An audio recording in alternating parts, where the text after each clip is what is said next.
Hello, everybody. My name is Mutuma Ichaba, a PhD student at KC University in Kenya. Today, I'm going to talk about an empirical approach to mobile learning on mobile network networks, or MANETs.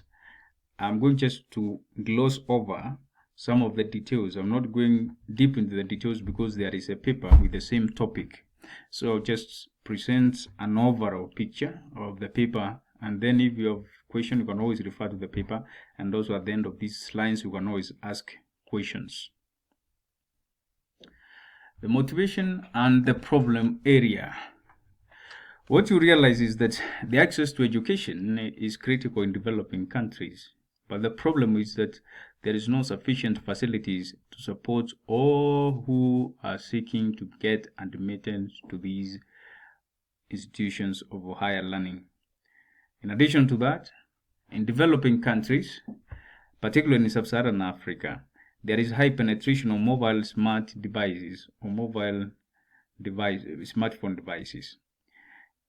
There has been, because of this high penetration of mobile devices, studies that are trying to use mobile landlocked networks or MANETs to create models to support e-learning.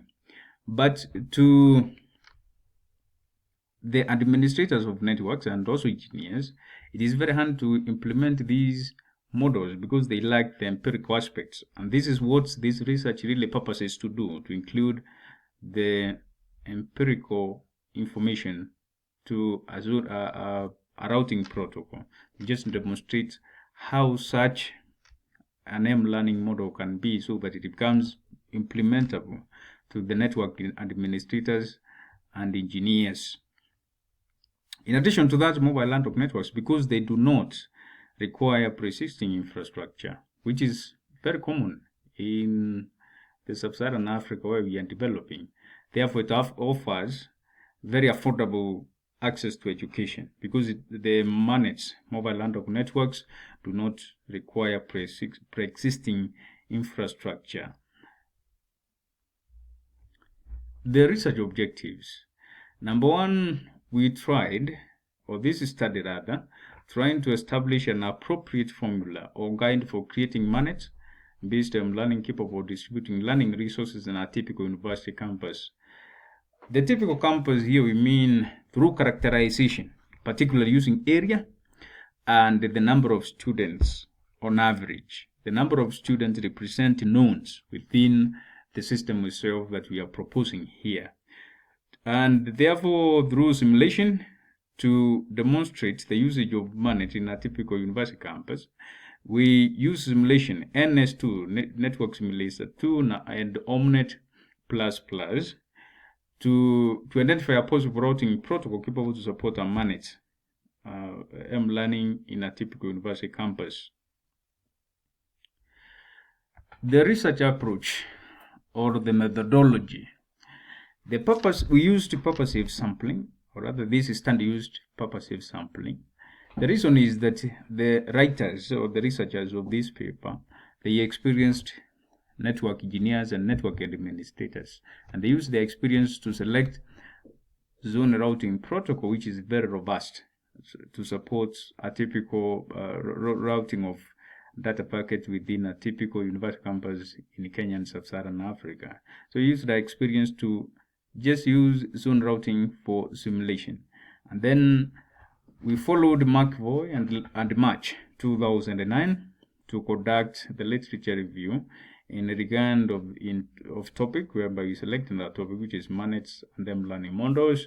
Then we searched the literature to identify the existing trends on MANETs M-learning, particularly in sub-Saharan Africa. And in particularly here, we selected a model that was suggested for Malawi. Therefore, you can always refer to our paper. I'm not going to go to details here because of time, but know that here is where now through the research of literature, we found that there is a trend of using MANETs as MANETs M-learning models to take advantage of high penetration of mobile phone devices within Africa.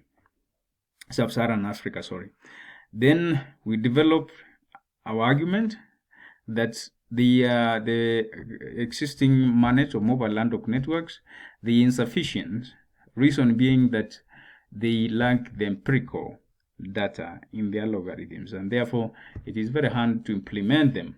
Then we survey the literature to see the general contributions that are there, and then we critique the literature, and then we present in our literature review. But this process can only make much more sense if you refer to the paper. Major outcomes. What you realize is that, it will make more sense if you refer to the paper here. The location, position, and enhanced routing protocol is a viable routing protocol for a typical university campus in Kenya and in extension in the developing countries. As we'll see as we continue, we will include this one in a generalized MANET M-learning model. So empirically, supported M-learning models offer technical details for system administrators and networks. As I told you, we use purposive sampling to select certain routing protocol out of our experience as network engineers and network administrators. This is just a representation of one of the results. Remember, we simulated four basic scalar parameters, which included received data packets, average delay, packet drop rates, data packet throughput. But data packet throughput is more informative because it offers the efficiency of the system. But as you can see here, is that the sender P, the traditional one, is being outperformed by the one that we have enhanced by using location position algorithm. Therefore, this is just a generalized MANETs M-learning model. You can see at the center here, we have included any technical details of sender P, which is enhanced. It means that when you provide such a model that has got technical details like this one to a system administrator or to a network engineer, they are likely to understand it better and then implement it easier. The conclusion and the future outlook. Well, there are studies examining the usage of MANETs for affordable and equality of education in developing countries. The essential technical details such as possible routing protocols are lacking. Then, through simulation, there is an indication that inclusion of position, location, topological data to conventional ZRP boost the general output of four selected scalar parameters evaluated on simulated time, which included the data packets received, average delay, packet drop rates, data packet throughput. And finally, it is suggested that instead of using only time as the variable, somebody could consider using a composite of various values. Let's, for example, the density of the nodes to do simulation. Now, thank you for listening. Having referenced the paper, you can ask the questions, you can give recommendations, and thank you very much for listening to me. Thank you.